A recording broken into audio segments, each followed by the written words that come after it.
Real estate gets real. I'm Rachel Davis. And I'm Kate Baldwin. I can never miss a Monday. Hey, look, it's never miss a Monday. Hey, look, it's never miss a Monday. Hey, look, it's never miss a Monday. Coach told me I can never miss a Welcome back to another episode of REI Baddies. I'm Rachel Davis, Army veteran, real estate investor, and your co-host. Kate Baldwin, Florida real estate agent, co-host of REI Baddies. This is the podcast where we bring you the real stories from real investors who took real action and did their first deal within the first 6 months of their career. No fluff, just real people making moves. Today, we've got a dynamic duo with us. Mike Jackson out of Austin, Texas, and Don Walker out of Dallas, Texas. They started working together in the low equity SubTo space, turning deals that most people pass over into creative opportunities. And if that wasn't exciting enough, Don is also preparing to join the U.S. Army. So stepping into an entirely new chapter of service and leadership. Mike and Don, welcome to REI Baddies. Yay! Hey, Rachel. Thank Hey, you. Kate. How are you? Good. I'm so happy to have you, Dawn. I'm so happy to meet you. I know I've met Mike a couple times, and thank you. I really am a huge patriot of our country, and I am beyond excited to have you on and just to thank you for your service that you're about to do. I think that's Thank you. magical. And Thank you. I haven't done anything yet. I'm still I know. I working know the this is probably process. totally off topic, and Rachel's going to totally kill me, but I mean, please just tell the audience, why did you end up, what was that choice? Why would you do something like this? It's one of those things. I grew up as an Army brat. My dad served, Okay. my brother served, Got it. my uncles served. So our family has a long lineage in service for the military. And I kind of took the other route. My dad really wanted us to go pursue what we wanted to pursue and then let us make our own choices, which was amazing. I love my dad and I love my mother and all the things that they instilled in us. But, it's always been something I've wanted to do. I have never told him that, but it was always something like, okay, I'll go to college and then I'll go. Of course, that's the backwards way. You're probably supposed to be doing it because, you miss out on certain benefits. But at the same time, I wanted to go be a kid. I wanted to go enjoy that part of my life. And then, once life was there, then I could make that decision. But it's always been something I've wanted to accomplish and do for our country. That kind of puts in a business perspective, like anyone out there that feels like they can't start what they've always wanted to start or make that life that they always wanted to have, that it's never too late. And I think that that's something that is a huge testimonial for you, that you can always start right where you are. Well, You thank can Well, always- one thing that you guys didn't hear from Don's story, sorry to interrupt you, Kate, yeah, no, is please. that the real story, so that's Don's story, right? You know how that there's one side of the story and then someone else's side of the story, and then somewhere in the middle there's the truth, right? Yes, the Here we truth. go. Here we go. So the real story is that Don got so sick and tired of doing so many deals with me and me really grinding her. Oh my And she's like, God. look, I need something a little bit, less challenging. So I'm gonna You Tell them to join are the ridiculous. military? we were working really hard at the time. So that's my side of the story. I totally get that. And From somewhere in the being on middle. Like both boot camp. sides, from being the only person here who has both served and worked with Mike, I might join the military too. Oh my God. I might read. Walk me away from Mike. Don't listen to him. My goodness. I swear. No, he was probably one of the hardest people that I had to tell. And it was difficult because we've built such a great, not just friendship and business, but he's part of my family whether he likes it or not at Sure. this point. We were Right. business partners, sure, but to have to tell someone, that you're switching things up on them for you to go pursue something is hard, especially when you care about their future, their direction, their family. It's a hard decision to make. So, I'm It's so very glad that you felt that we were in such a great state and that I just blew everything up. So love you, Mike. Love you so much. One more question. What did your parents say when you told them? My mother and my father are extremely supportive. And my dad, his reaction was interesting. At first, it was like he didn't even hear it. And then I'm like, did you hear what I just said? He goes, Yeah, now I'm just trying to figure out what we got to do next. Like he went through the checklist immediately, like, hey, let's figure out where you're at, what you need to do. Do I need to go in the office with you? Who's your recruiter? Like he just kept going down the line. I'm like, Dad, no, you're good. I don't need Command Sergeant Major to come into the office and start blowing things up right now. Like, I I'm want to good. be my own person. I need my own path, Dad. Yeah, no, and so, but it's great that he had that support. My mother, I told her first, Sure. which I think she felt was a positive towards her because, me and I'm a daddy's girl, but my mother never gets that information first or that confidence first sometimes. And so I want to be able to tell her that. And I think she felt really special that I took the time to give that to her, and it made me feel better on how to tell my dad. I love that. Well, thank you. Well, now that we've gone over that, I want to go to how you go from being two strangers, how'd you guys meet, to now all of a sudden you're having this conversation. I know, 'cause Like that's incredible. This- So how'd you guys meet and how'd that first deal come about? Yeah. Don, go you ahead, always Mike. tell it better. Come on.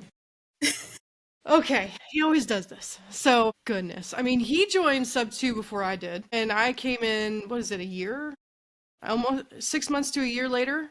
I can't remember the exact date when you joined, but I had been kind of figuring out my way. And, mine wasn't necessarily in 6 months. But by the time I met Mike, that's when we got a deal together, and it was quick. And so I had been piddling and piddling and piddling for months. I was just spinning my wheels, doing too many different things at once, or trying one thing for 3 days or 2 weeks or a month and saying, this thing doesn't work. No, I just didn't know how to work it. That was the thing. I wasn't comprehending it yet. And it took me forever to figure out how to underwrite and how to figure out, how did you get to that number? It doesn't even make sense how you got that number.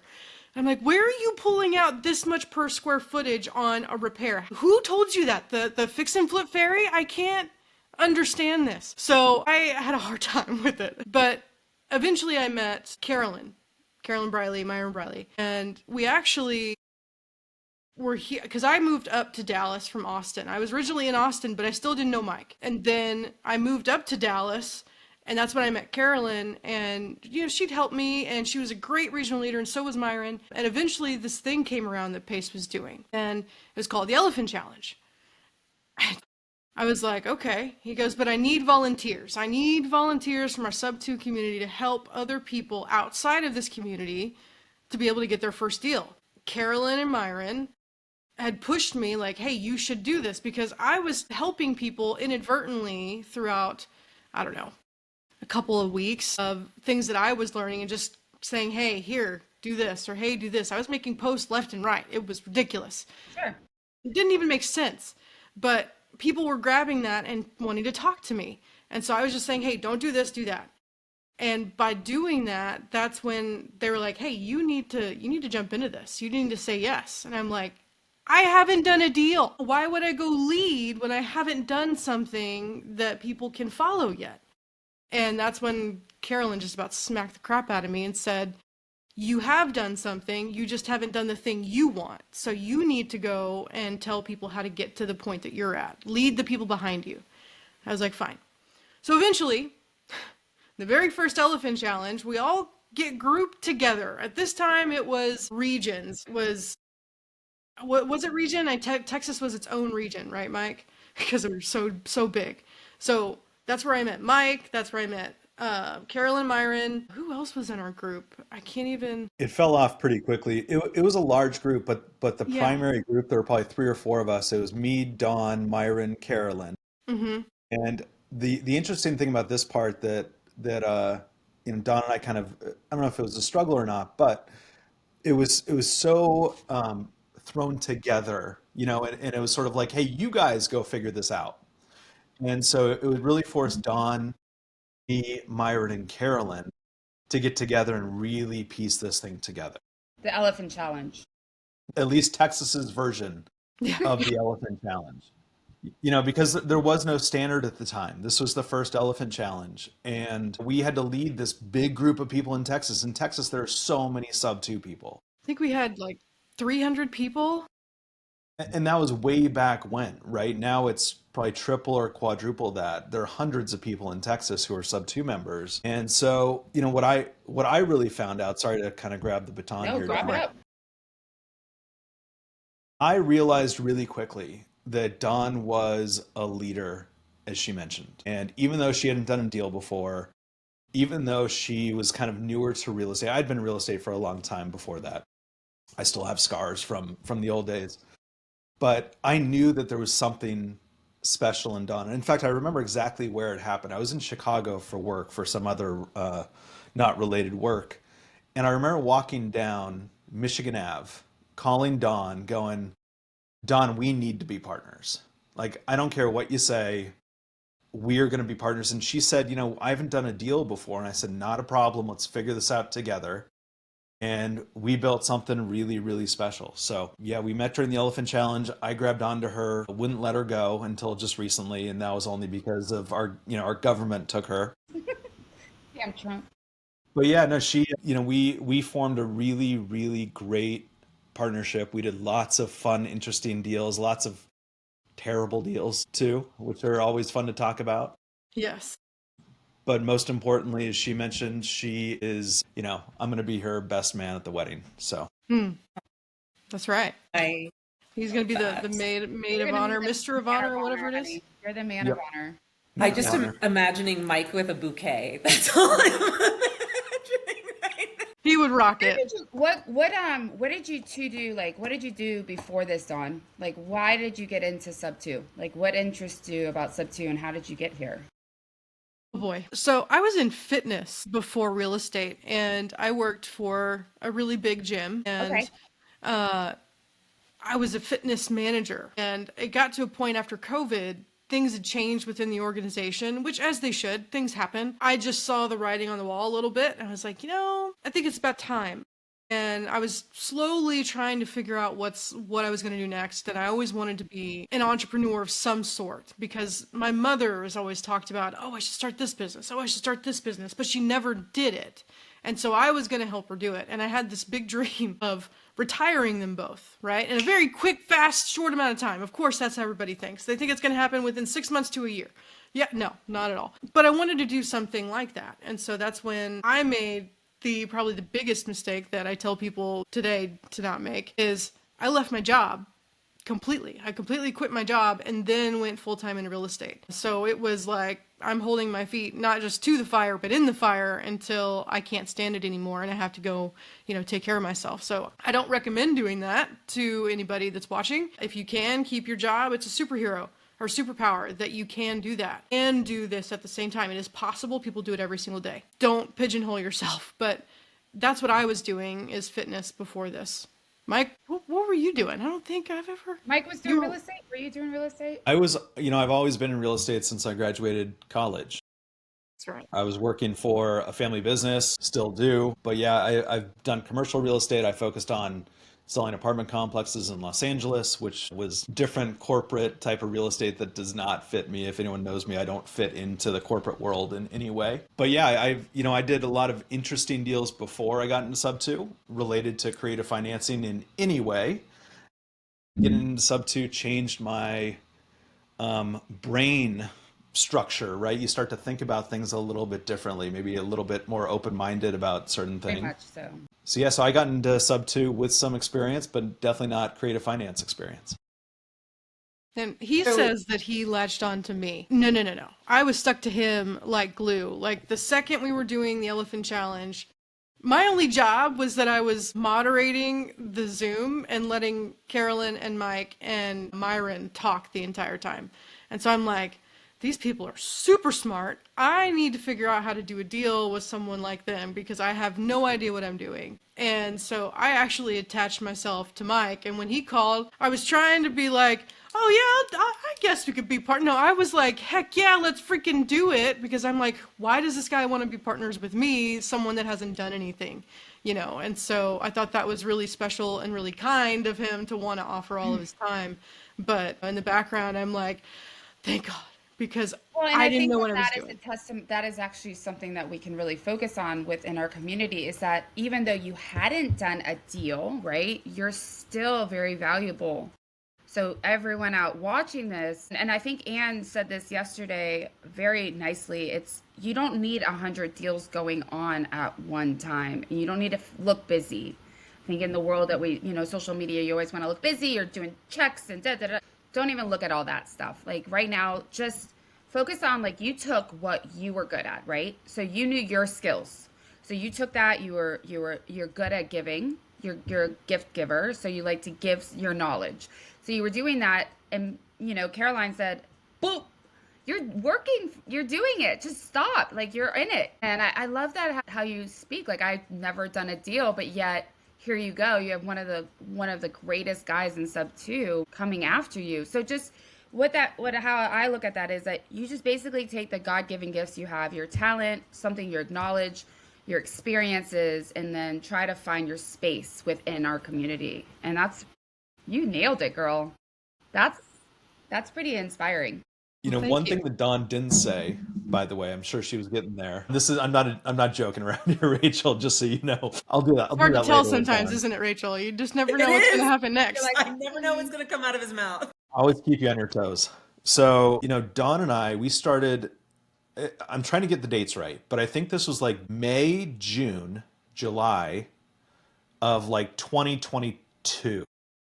Okay, so this was a while ago. And I had just done my first creative deal maybe about 6 or 8 months before that. And we were leading this group of people. Like Dawn said, there were hundreds in Texas. And the whole idea for the leaders was to find a way to sort of like attach yourself, help people get deals, but attach yourself to the deal a little bit, right? You want to be able to help, but you also need to be compensated for the time that you're putting into it. Like JVing, squat upping. Yeah, and Dawn and I are the worst at that. The freaking worst at it. Like Dawn and I would take hour-long Zoom meetings together. We would take phone calls in the evenings after hours, helping people get deals, and left and right, people were getting stuff moving. We never really attached ourselves to the deal. In fact, I still, to this day, don't think we've ever been compensated for a deal that someone else has done that way. But we did one thing at one point during the Elephant Challenge that changed everything for us. Everything. So I'm sure that we can talk about that at some point. Go for it, Let's talk about it now. That was called, in the podcast world, that's called a little bit of a teaser to keep them hooked in. Okay, we'll get back to you on that. Oh boy. I'm just kidding. So basically, what we learned is that we were teaching people how to make phone calls to agents, and we were given data. There was actually one, Don, do you remember this when Pace called you up? It was like on a Friday. Pace called you up and was like, "Hey Don, I'm going to give you a list." And this was said in front of maybe 1,000 people while Pace was doing his version of the Elephant Challenge. And keep in mind, this was the challenge that he wanted to set a record for how many offers went out in a day. In a day. And at the time, just on the Zoom, there was 1,400 people, not counting who was on YouTube watching. Yeah. Or who was going to watch this later. No pressure. No pressure. No pressure. It's fine. Everything's fine. So this is what Mike is talking about, where Pace was like, "Hey, Don, I'm going to give you a list." Keep going, Mike. This was on like a Friday, and Pace highlighted Dawn. Okay, anytime Pace highlights somebody, because this is open. At the time, this was open to non-SubTo people, primarily from the creative finance group. So it mostly wasn't SubTo people; it was people trying to get into the SubTo group. So 1,400 people on this big Zoom. Don's highlighted. He mentions that he's going to give Don a list. He mentions that next week, everyone who's here get into Don's Zoom meetings. Okay, and we had 3 meetings a week. It was Mondays, Tuesdays, and Thursdays for 3 hours each time. So it was 9 hours of our week that we were giving to these people. And by the way, the 3-hour window was flexible because we typically went over by hours. Yeah. So time management was not a thing for us at the time. Say, girl, like what? And you weren't even JVing with them. See, Rachel would have never let that happen. No, bro. that like, no, I would have been on your no. side. Like here's my freedom. Here's my voice. And then Rachel would be like, and that would be $12 in time. And that was the thing. Like the purpose was for us to JV. It's just we didn't understand how to bring them back in and how to pitch that. And plus, we just wanted people to have a win or some sort, right? Yeah, so, no, I get it. But yeah, we had no time management. All So right. this happened on a Friday. So Friday, Okay. 3 hours, Monday, Tuesday, Thursday. Dawn All and I right. spent the entire weekend basically looking at how we're going to structure the following week, right? Because we had 9 hours of Zooms going on, and our job here was to make sure that we train these people and got them moving and give the list. And Pace goes, "I'm going to give Dawn a list, and then you guys have to go there to get it." It's like that introduction to Dawn kind of thing. So Keep in mind, since then, and it's not even Monday yet, I don't even have the list. I was blowing up. I could not reply fast enough. I was like, Mike, I don't know what to do. He goes, I'll come up with some automation to send them. I'm like, okay, great. I'm not even gonna respond. Anyway, go ahead. He didn't give him your phone number. He gave him an email, right? phone number. I had my phone number on the screen. Hell no. Yeah, it was. All right, so keep going on. This is good. This is amazing. I've never heard this story, This is so a I'm good like story. stoked. So Yeah. keep going. So we worked it's Friday all now. You weekend. don't have the list. Our whole job, that the excitement that Don and I had between the two of us was like, holy smokes, this is going to be a crazy, at least the next week, right? It turned out to be the next year and a half was pretty nuts. But we got this list, we put together this plan, and then on Monday, Tuesday, and Thursday of this week, we had hundreds of people in this Zoom, and we were trying to train them. Do you remember what the list was, Don? Do you remember what the data was? No, do you? Duplexes in Phoenix. Yes. It was duplexes in Phoenix. So we had to very quickly, after spending the entire weekend structuring this plan, thinking that the data was going to be something totally different, we had to switch our plan on Monday because we got the list of duplexes to call in Phoenix. We had 300 plus people in our Zoom, Monday, Tuesday, and Thursday, and that's each session.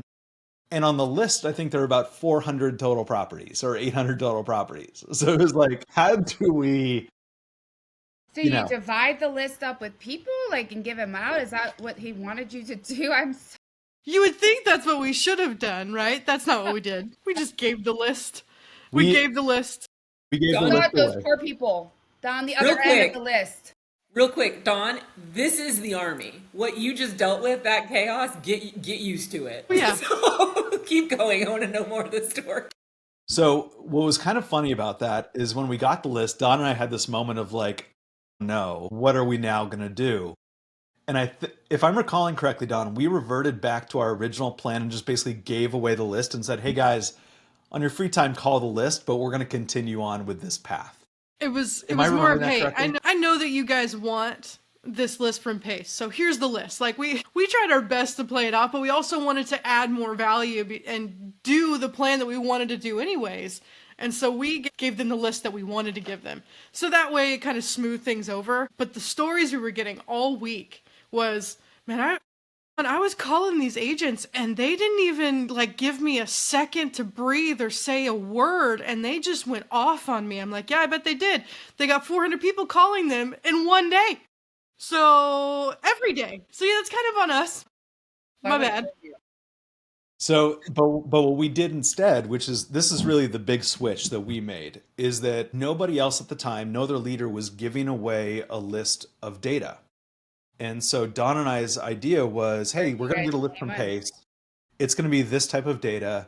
Let's just continue to give data away. And that's usually the barrier to entry for a lot of people. They go, well, who do I call, right? What kind of deals are you looking for? Who do I call? And then, of course, what do I say, right?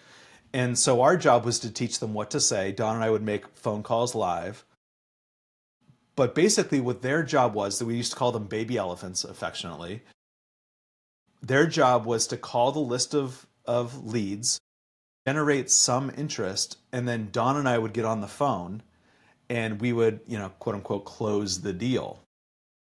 And from that point on, I think within the first, remind you, for a long time, we never even really done a deal with these baby elephants. It was months of not doing a deal with these baby elephants. We were doing stuff separately, but within 5 days, I think we had something like 12 contracts on our plate, and we're like, okay, now what? Right? A new problem to have. Not a bad problem, but a new problem. Yeah. When we finally figured out We should have them call our list. We should have them set our appointments. That makes a lot more sense. We started getting more traction from them, right? Versus us calling their leads. They were calling ours. And by us giving so much of our time and so much of our experience and our knowledge and, the training that we had, it allowed them to want to come back to us. Yeah, they trusted right? you. Right. And there were people that didn't, but they just took the list and bounced, right? Which is fine. We knew that was going to happen. It's whatever. But it was a public list. But they felt so personally gifted that we took the time to make this list that there was a little bit of loyalty there. And then the bond that we had from just dealing with all of their questions. As you all know, I mean, we all ask the same questions. I'm sure we could all put together what are the top 20 questions that were constantly asked at the beginning of your journey or anyone's journey. And you could probably recite them word for word. How to make, what do you say? What's Yeah. that first sentence? What's Yep. that looking at? And so we kind of dealt with that over and over and over again, but we kept answering it with the same attitude, right? Never a negative attitude, always a positive. And that was something that I think was helpful. For the most part, Mike. And towards the end, I had to somewhat push him off, and I had to answer Dawn it. would joke about the height of my hair, and she would gauge whether I had a good day or a frustrated day, because my hair, when I'm frustrated, just goes like this. Because you push it up. He Pulling pulls it. He literally pulls his hair. Yeah, like So, cool. I mean, you have hair still. That's nice. Yeah. Thank He's you. like, at least I got Doctor. that going for Yeah, me. I mean, you got great hair, so you got going. You got that surfer California boy looking. But thanks. One thing that we figured out really quickly though, Kate, was that a lot of people, and I'm sure you guys have gotten this too, it's people will come to you and be like, I got a lead. Can you help me? And Rachel, I'm curious where you think this is going to go, because you've experienced this too, right? Where someone goes, hey, Rachel, I have a lead. I need your help. I'm literally going over this. I went over this with Kate yesterday when we were talking about Baddies After Dark and helping people do deals. So my concern when someone says to me that's brand new, I have a lead, is that they literally went on like the creative Facebook page, took a snap of it. They don't know the seller. They haven't talked to an agent. They have literally nothing but the same open source information that I could get to on other people's crappy deals. %. We would have people go on Zillow and be like, hey, I have a hot lead. And we'd be like, Don and I would drop everything. We'd be like, okay, guys, hold on a second. Let's call this lead. And then Don or I would call, would be like, hey, Mr. and Mrs. Agent, my name is Mike. You spoke with my partner, Bill. And they'd be like, I never spoke with the Bill. And then Bill's in the background going, I haven't talked with him yet. I haven't talked with him yet. And then Don and I mean, that's when the hair starts to pull, But, there's a big difference between, and this was the real switch for us, there's a big difference in people going, okay, I have an idea of what a lead should be, right, in theory or a hypothetical, as opposed to, let's give you a list. These are potentials. It's not Prospects. a lead. Prospects. It's not a lead until you actually make contact and they say, yes, I want to learn more. And that's what we ran into a lot. Don and I would make calls for hours in separate Zoom rooms. Dawn would be in one, I'd be in the other. Dawn would always have more people in her room than mine, which it still cuts me deep to this day. She's prettier. But He's got better hair. so, we learned one, in addition to all the other lessons, the primary lesson that we learned with just managing a lot of these people was you really have to hold their hand as much as you possibly can without literally holding their hand. Right? You have to guide them along the way and say, do step 1 through step 11. And then at step 11, you call me. But don't call me until step 11, because there's no point in me getting involved. So that's what we learned. Don, do you remember learning anything else? Oh my gosh. No, that was probably the biggest thing. The second biggest thing was time management, because I would literally drop everything at any point of the day or night when someone said that they needed help or they didn't understand something or they wanted me to call someone. I was like, well, first of all, it's like after 9.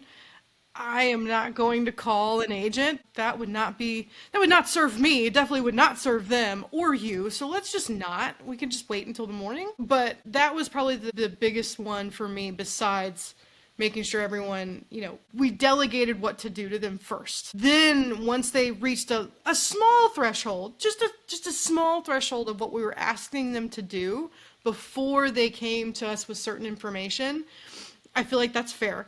And then making sure that I was setting boundaries and time for myself so that we could get our other things done. Right. Now, are we still in the elephant challenge, or is this after you guys finished the elephant This is challenge? still in the elephant challenge. And this is actually where our But isn't business. this kind of how you structure your business now? Like you kind of, I mean, I went through the process a little. I contacted you guys at the beginning and I did make some calls. So I feel like you gave me a list, right? I went online, I made calls, I looked for money for capital raisers. So you're still providing that list. You're still providing those emails. You're still it's almost like you made this challenge your business in like your business, I mean, not the whole thing, but isn't that interesting how you put yourself out there in our community and due to that, you were able to like take that formula and like kind of make it your own? And That's exactly it was what our whole happened. business. Otherwise, this wouldn't have happened. You wouldn't have met. You two are involved in our community. So that is what we're trying to tell everyone out there that's watching this. If you're a newbie, and we say this a lot, and I'm going to repeat myself a little bit, but if you're a newbie and you're in this community and you're stuck and you're on these different Zooms and you don't find the person, continue to like look at Zooms, continue to be on social, continue to make those calls, continue to get on there because you will eventually find your match. You will find But do that the person. work. Do the work. That's the thing. Do the work. You can come to me or Dawn and say, look, I have a lead. Right. But do the work beforehand. And what we did eventually, we kind of pushed ourselves to do this, was push them to get to a certain point in the process. Like I was saying, step 11 1 before to you call 11. me. And until you hit that point, do not call me because you're going to learn so much between steps 1 and 11. So do you have that somewhere where if they were interested in bird dogging with you or working with you, is there somewhere that they can, like if someone's watching this, say, oh my gosh, I want to work with Dawn and Mike. Is there like a site where they go to that they can see these steps prior to having to submit something to you, or how do they do that? Yeah, at the time we absolutely had something. I don't even think we have something alive anymore on that. If anyone does want to work with me or Dawn, go to Kate or Rachel to do work, and they're the two who are kind of taking up the reins for us. And when the reason that isn't something that's up right now is because when the Elephant Challenge ended, that effectively kind of ended our business to a degree until we pivoted. We had to pivot. That was the thing. When Pace stopped doing the monthly check-ins, right? Every month we were doing the Elephant Challenge where Pace would be the one to kind of re-energize everybody. He was the main stage, and then we had the stages throughout the rest of the month, right? And so in our different areas or different regions or leader groups, because we weren't the only leaders. There were some other fantastic leaders across the country, and we learned a lot from them. But when they saw that we were giving our own list, it was like a aha moment for them, and they were starting to do the same thing, which I thought was awesome. I was like, holy crap, Mike, we came up with an idea that somebody else wants to do. This is awesome. So in it, there was no competition in it because they were doing it wherever they wanted to do it. In their own states. Right. And even if we were in the same state, it's really about who is going to be able to get to that person better, right? Who's going to relate to them better? Who's going to give better information? So it was a good, healthy competition. But when you said that our business was not just doing deals, but the Elephant Challenge, that's truly what it became. It wasn't just two individuals doing deals. Now it was, holy crap, we're leading other people behind us that have never done a deal, that aren't in SubTo on, well, do we teach them creative or not? And the whole intention wasn't ever to teach them creative. It was to teach them how to do the initial contact of getting to a deal, finding a lead, how to nurture the lead, how to get to a yes. What do you do after the yes? And then what's the result? Right? I'm gonna take one opportunity for anyone that's watching this. There are loads of videos in the vault of conversations. I haven't seen the ones with you, Dawn, but I have seen how Mike talks to agents because that's what initially like gravitated me to Mike. So if anyone's watching and wants to hear what it sounds like to talk to an agent, Mike Jackson is absolutely who you need to be looking up. And if you're doing anything with SubTo at all, you need to watch the low equity semester in the, like, you shouldn't be allowed to call people in a low equity position if you haven't watched Mike's low equity semester. So I just wanted to take an opportunity to say that. Thanks, Yeah, Rachel. I don't think you should be calling an agent until you actually know what you're talking about, Thank too. you. And Rachel, It's you really and annoying I, as an agent to get these calls, and then I'm like teaching them how to do their job.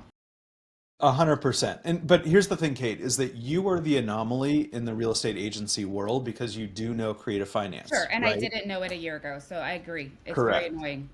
Yep. And so, Rachel and I have made lots of calls together. And what we joke around about a lot is how, even Rachel, who at the time was maybe 6 or 8 months into SubTo, she knew infinitely more about creative financing than real estate agents, which is, look, it's not a knock on real estate No, agents. it isn't. The knock, though, don't worry, it's coming full circle, Kate. The knock I got it. is the resistance from most agents to be open to the idea of something different. And Okay. even though it sounds a little bit different, No, it, it's definitely a challenge. it's why is it a challenge though?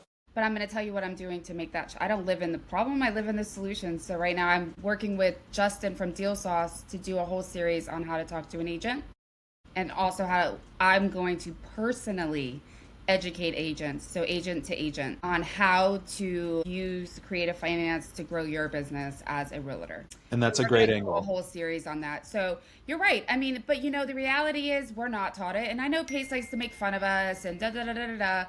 But here's the thing. I mean, when you get into the real estate market, it's not taught. And I mean, I don't think there's any shame in that as a realtor. I think that, you go down your residential world and you sell luxury real estate wherever you are, or your little neighborhoods, but I don't think it's like anyone's fault. I think if you want to sit there and make judgment towards anything in life, it's silly if you continue to do that. So instead of doing that, that's why we did REI Baddies. Both Rachel and I realized that there was a need for that intersection before you're an OG, but like you're just after you're a newbie, like that middle.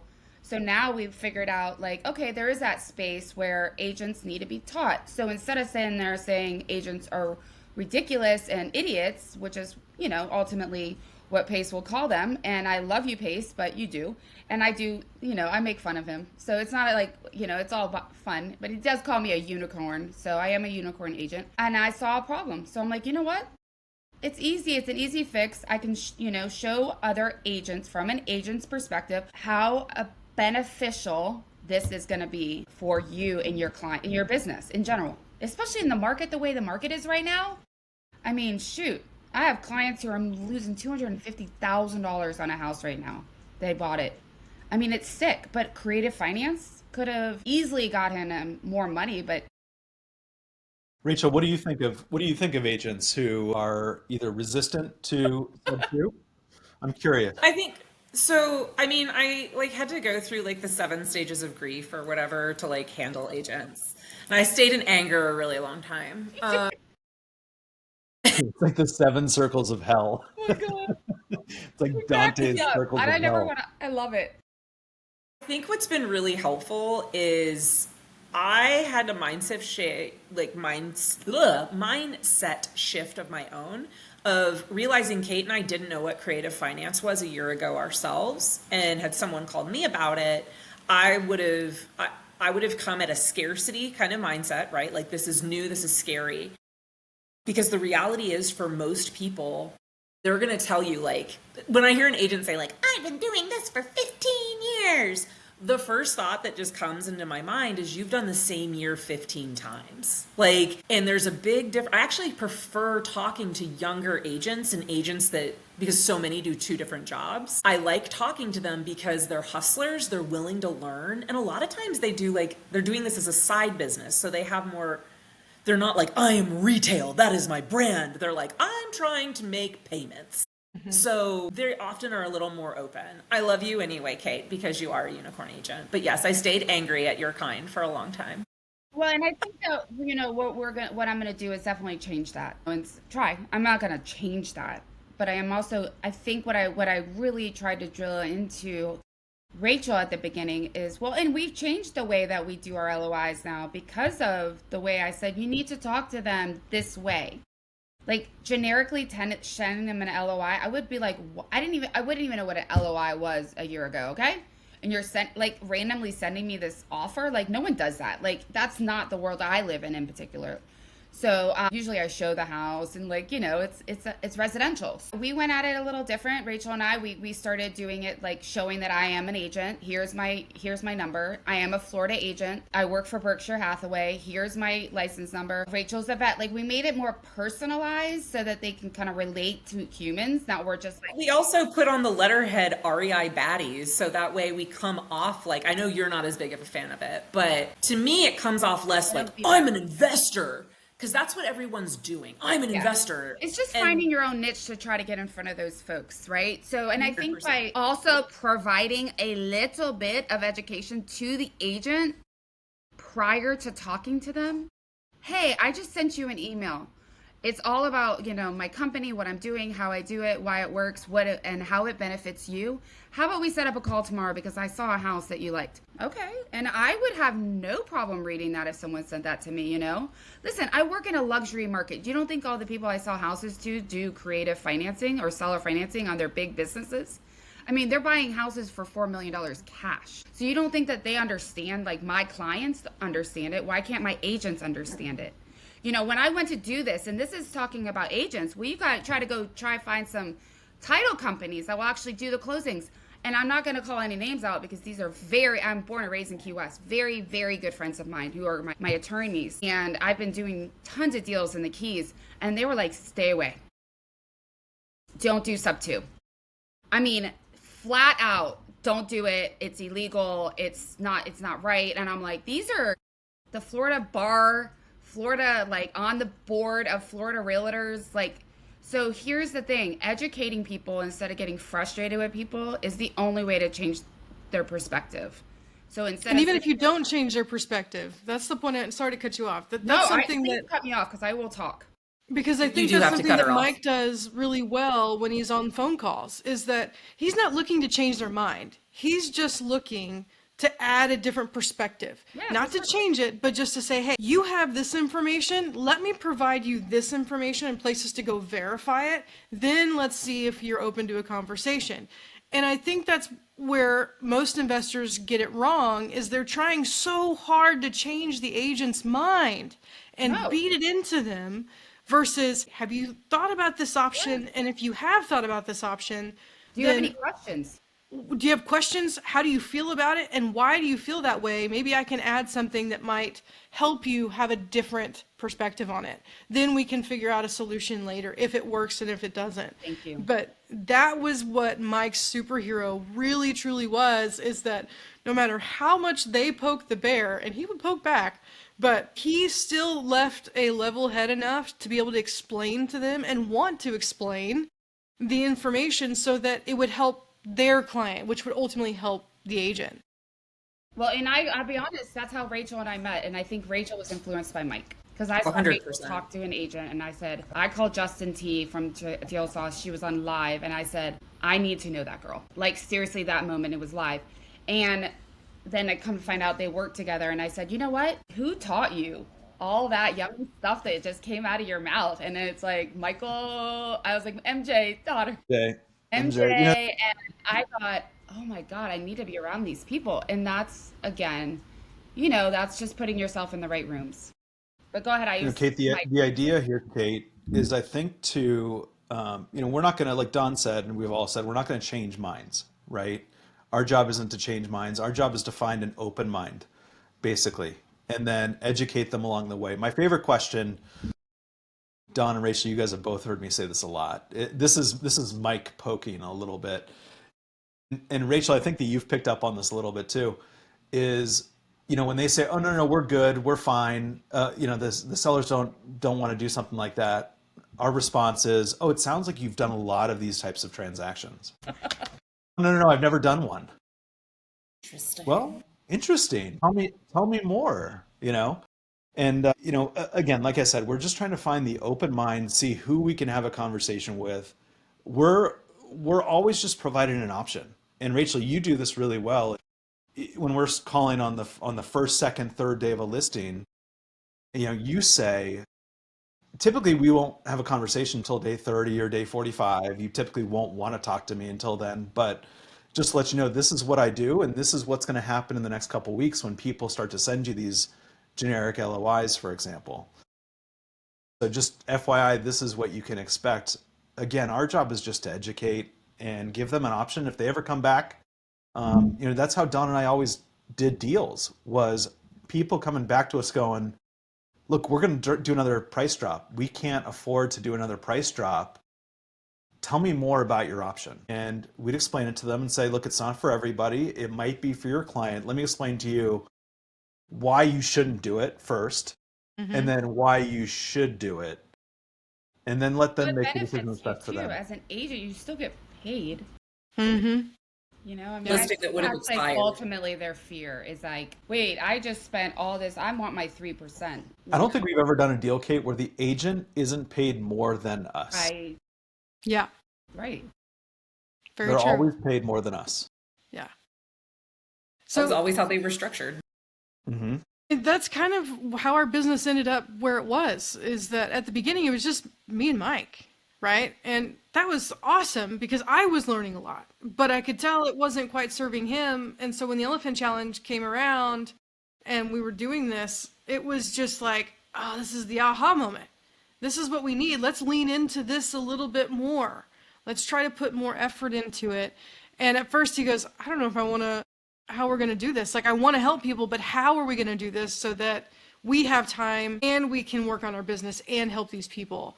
And so once we found that sweet spot of, let's do a list. Let's do what Pace is doing. In addition to him, let's add on, because Pace is the ultimate example. Were you doing it like your list, like in your area, so you could like actually know? Was it just Our list was everywhere. So interestingly, Pace at the time was teaching how to do cash deals through agents. Yes. And what we did, Don and I specifically, there were probably 5 or 6 other Elephant Challenge leaders doing their own thing.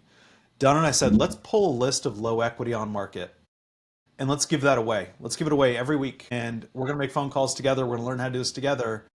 But let's really target this one specific and they're all niche. with agents. So you guys never did expires, because I know you guys like to. Okay. Never. Nope. It was only on market, low equity. And again, nobody else at the time was doing it. I don't want to take, I'd probably take blame for this more than anything else, but we may have started that onslaught for agents. I apologize, agents. You know, I've never gotten one. We don't get them down here, so Good. no one's doing creative financing. Sending you one today. Yeah, well, nobody's Well, doing anyone can creative sell finance. one for 164 Tortuga. It's like my last one that I want to sell before I get out of this lovely industry. What? So Yeah, I'm going to go full time on this. I can't do, I mean, I'll do residential. I mean, come on. I have a lot of friends and family and stuff like that, but I am leaving Berkshire Hathaway.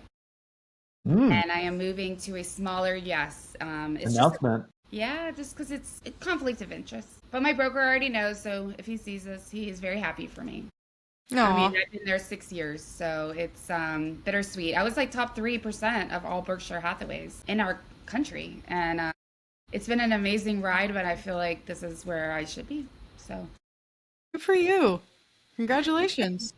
thank you. I want to take an opportunity too with that. I knew that with Kate, so I'm sorry. I want that impact to like everyone so they can feel that. But this has been a really funny episode. We literally only asked one of the questions. You guys. Well, and I also, like, honestly, what I wanted to say before my dog won't leave me alone, I apologize. This is like my human and my kid. They always do this to me. You know, I think, so what are you guys doing now? Like, so now you're leaving. Are you going to be able to, you're not leaving forever. I mean, you can go to camp and then you'll be working. Are you going to do both? Are you going to? I love that you just called the Army camp. Oh, no, like Cute. boot camp. Don't you go to boot camp? Yes. Yeah. Do you have to Yeah. go through like that training? Yeah, that's a requirement that I You have go, to be able to girl. pass I am- that. So, Listen, we are going to have shirts made that like, you're like, oh my God, no. no, we are. No, we no, are. no. Oh no, we're gonna. No, I haven't done I anything can't wear yet. one. I'm All right, well, when you wait start until going, later. We are gonna we are your cheerleaders. We I got your appreciate back, that. Whatever you need, girl. This isn't like a performative thing, Kate. It's not like we stand on the sidelines and we go, Don, go. I mean, I want to, but if Can't there's we that just go to opportunity, boot I camp will with be her there. and just be like, yay! Oh God, no. No. Well, I'm already going to be considered a grandma, basically, when I'm at boot camp you're because not of a my grandma, age, but it's going to be interesting for sure. so. Mike and Don, this has been such a great conversation, and I really just want to take an opportunity to thank both of you for showing us how low equity deals can be powerful opportunities. And Don, without it being performative, I know that we're both wishing you the best step into Army service. Thank you very much. And don't forget to subscribe so you don't miss what's next. And if you like this episode, feel free to leave us new ideas, leave us a review. It helps us reach more future baddies like you. Oh my gosh, I almost forgot to ask you guys the most important question. Child. God. What planet Well, that's what are you happens when you get on? distracted. Okay, we're going to start. Yes. I want to start with Mike. Mike, what does it mean to be an REI baddie? I I think love about how this guys often. react to that. We can call you an REI badass. Okay. Yeah, we don't want to eliminate a total available market, but No, I want Batty. I want. All right, Own batty it. it out, baby. Batty it. To me, it means that I am committed to the client that I'm working with, whether it's the agent or the seller. You know, what Don and I have always put ahead of our profit or our intention on a deal was always the seller's benefit and the agent's benefit. So I think that being an REI baddie like I am, I think that always putting someone else's requirements, desires, goals ahead of your own We love on that. transactions. That's yay. love that. All right, I love that, Dawn, Mike. your Again, turn. one of the reasons that I was like, I wanted to work with you. Oh, that's sweet. Dawn, what does being an REI baddie mean to you? Well, man, I mean, it's having the integrity. It's what Mike is leaning into, right? Having the integrity to do the hard thing in a hard situation and making a hard decision, even if it affects you negatively personally, right? It's about taking care of the person that you're doing the deal with and for. Yes, profit's always going to be there, maybe not, but never do a deal just because of profit. If that's your only reason, don't do it. But it also means doing the hard thing when everyone else does the easy thing or takes the easy route. And even if that means that you have to have a hard conversation or you have to own up to something or you have to admit a mistake and you have to correct it. Yes. You have to be big enough to correct it. That's what makes you a baddie. That's what makes you really at the top of the top in this business, is that when you can admit that you made a mistake and you can solve the problem or find a way to solve the problem or find a person to solve it with. Dawn, Hit it, girl. you guys killed it. Killed it. All right. Thank you so much for joining us. And make we sure you have join in next next week. week? Do We we will know? have Teresa. Yes. If you let me finish talking. Next week, we have Teresa Villaruz, who's going to be showing people how to create wealth with using their money, applying their rules with her Thrive banking movement. Until next time, keep thinking creatively and stay batty.